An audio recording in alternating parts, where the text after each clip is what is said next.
ओम नमः शिवाय। नमस्कार प्रिय भक्तगणों, स्वागत है मेरे सुविचार YouTube चैनल पर। आज हम आपको बड़ी ही अद्भुत कहानी सुनाने जा रही हूँ। अगर आप ये कहानी सुन रहे हैं तो पूरा सुनिए। इस कहानी को आधा अधूरा छोड़कर जाने की गलती मत करिएगा, क्योंकि इस कहानी को आधा अधूरा छोड़ने से आपको पाप भी लग सकता है। इसलिए इस कहानी को पूरा सुने। आप शिव के सच्चे भक्त हैं तो भोलेनाथ का अनादर ना करें। तो बिना किसी देरी कहानी को शुरू करते हैं। एक राजा था जिसका नाम राम सेवक था। उस राजा के जीवन में सभी तरह सुख थे। राज्य का जितना भी कार्य था बहुत ही आराम से चल रहा था। राजा के नैतिक गुणों के कारण उनके प्रजा भी बहुत प्रसन्न थी, और जिस राज्य में प्रजा खुश रहती थी वहाँ की आर्थिक व्यवस्था भी दुरुस्त होने लगी। इस प्रकार हर क्षेत्र में राज्य का प्रवाह अच्छा था। इतने सुखों के बाद भी राजा दुखी था, क्योंकि उसकी कोई संतान नहीं थी। यह गम राजा को अंदर ही अंदर सताता रहता था। प्रजा को भी इस बात का बहुत दुहक था। वर्षों के बाद राजा की यह मुराद पूरी हुई और उसे एक पुत्र की प्राप्ति हुई। पूरे नगर में कई दिनों तक जश्न मनाया जा रहा था। नागरिकों को राजमहल में दावत दी गई। राजा की इस खुशी में प्रजा भी झूम रही थी। समय बीतता जा रहा था। राजकुमार का नाम देव सिंह रखा गया। पूजा पाठ और इंतजार के बाद राजा को संतान की प्राप्त हुई थी, इसलिए उसे बड़े लाड़ प्यार से रखा जाता था। लेकिन अधिक लाडियाच प्यार ने देव को बहुत बिगाड़ दिया था। बचपन में तो देव की सभी बातें दिल को लुभाती थी, पर बड़े होते होते यही बातें बदतमीजी लगने लगती हैं। देव बहुत ज्यादा जिद्दी हो गया था। उसके मन में अहंकार आ गया था। वो चाहता था कि प्रजा सदैव उसकी जय जयकार करे, उसकी प्रशंसा करे। उसकी बात ना सुनने पर वो कोलाहल मचा देता था। बेचारे सैनिकों को तो वो पैर की जुत्ती ही समझता था। आए दिन उसका प्रकोप प्रजा पर उतरने लगा था। वो खुद को भगवान के समान पूजता देखना चाहता था। आयु तो बहुत कम थी, लेकिन अहम कई गुना बढ़ चुका था। देव के इस व्यवहार से सभी बहुत दुखी थे। प्रजा आए दिन दरबार में देव की शिकायत लेकर आती थी, जिसके कारण राजा का सिर लज्जा से झुक जाता था। यह एक गंभीर विषय बन चुका था। एक दिन राजा ने सभी खास दरबारियों एवं मंत्रियों की सभा बुलवाई और उनसे अपने दिल की बात कही कि वे राजकुमार के इस व्यवहार से अत्यंत दुखी हैं। राजकुमार इस राज्य का भविष्य है। अगर उनका व्यवहार यही रहा तो राज्य की खुशहाली चंद दिनों में ही जाती रहेगी।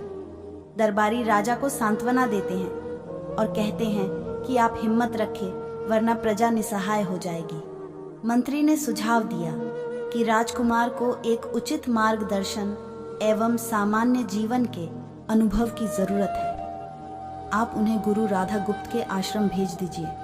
सुना है वहां से जानवर भी इंसान बनकर निकलता है। यह बात राजा को पसंद आई और उसने देव को गुरुजी के आश्रम भेज दिया। अगले दिन राजा अपने पुत्र के साथ गुरुजी के आश्रम पहुंचे। राजा ने गुरु राधा गुप्त के साथ अकेले में बात की और देव के विषय में सारी बातें कही। गुरुजी ने राजा को आश्वस्त किया कि वे जब अपने पुत्र से मिलेंगे तब उन्हें गर्व महसूस होगा। गुरुजी के ऐसे शब्द सुनकर राजा को शांति महसूस हुई और वे सहर्ष अपने पुत्र को आश्रम में छोड़कर राजमहल लौट गए।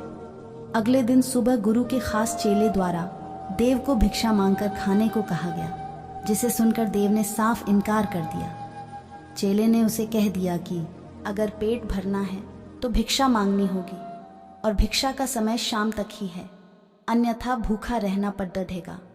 देव ने अपनी अकद्दिद एच में चेले की बात नहीं मानी और शाम होते होते उसे भूख लगने लगी, लेकिन उसे खाने को नहीं मिला। दूसरे दिन उसने भिक्षा मांगना शुरू किया। शुरुआत में उसके बोल के कारण उसे कोई भिक्षा नहीं देता था, लेकिन गुरुकुल में सभी के साथ बैठने पर उसे आधा पेट भोजन मिल जाता था।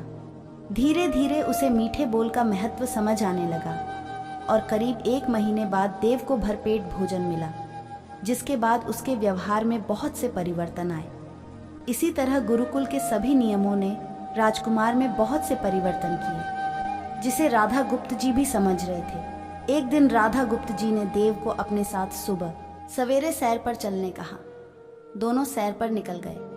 रास्ते भर बहुत बातें की। गुरुजी ने देव से कहा कि तुम बहुत बुद्धिमान हो और तुम में बहुत अधिक ऊर्जा है, जिसका तुम्हें सही दिशा में उपयोग करना आना चाहिए। दोनों चलते चलते एक सुंदर बाग में पहुंच गए, जहां बहुत सुंदर सुंदर फूल थे, जिनसे बाग महक रहा था। गुरुजी ने देव को बाग से पूजा के लिए गुलाब के फूल तोड़ने कहा। देव झट से सुंदर सुंदर गुलाब तोड़ लाया और अपने गुरु के सामने रख दिए। अब गुरुजी ने उसे नीम के पत्ते तोड़ कर लाने कहा। देव वो भी ले आया। अब गुरुजी ने उसे एक गुलाब सूंघने दिया और कहा, बताओ कैसा लगता है। देव ने गुलाब सूंघा और गुलाब की बहुत तारीफ की। फिर गुरुजी उसे नीम के पत्ते छककर उसके बारे में कहने को कहा। जैसे ही देव ने नीम के पत्ते खाए, उसका मुंह कड़ी डढ़वा हो गया और उसने उसकी बहुत निंदा की और पीने का पानी ढूंढने लगा।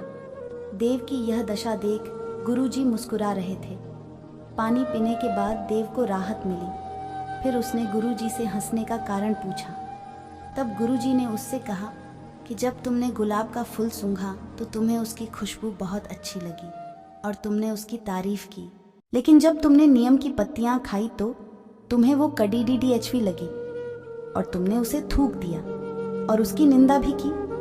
गुरुजी ने देव को समझाया, जिस प्रकार तुम्हें जो अच्छा लगता है तुम उसकी तारीफ करते हो, उसी प्रकार प्रजा भी जिसमें गुण होते हैं उसकी प्रशंसा करती है।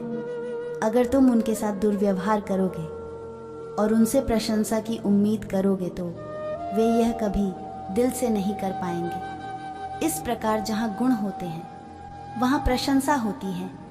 देव को ये सारी बातें विस्तार से समझ में आ जाती हैं और वो अपने महल लौट जाता है। देव में बहुत परिवर्तन आता है और वो बाद में एक सफल राजा बनता है। तो मेरे प्रिय भक्तगणों, आज की कहानी समाप्त हुई। इस वीडियो को बोलते समय कोई त्रुटि हो तो मैं क्षमा चाहती हूँ। उम्मीद है कि आप सभी को ये वीडियो अच्छी लगी होगी। अगर आप शिव के सच्चे भक्त हैं तो चैनल को सब्सक्राइब और वीडियो को लाइक करके कमेंट में हर हर महादेव लिख दीजिए। धन्यवाद।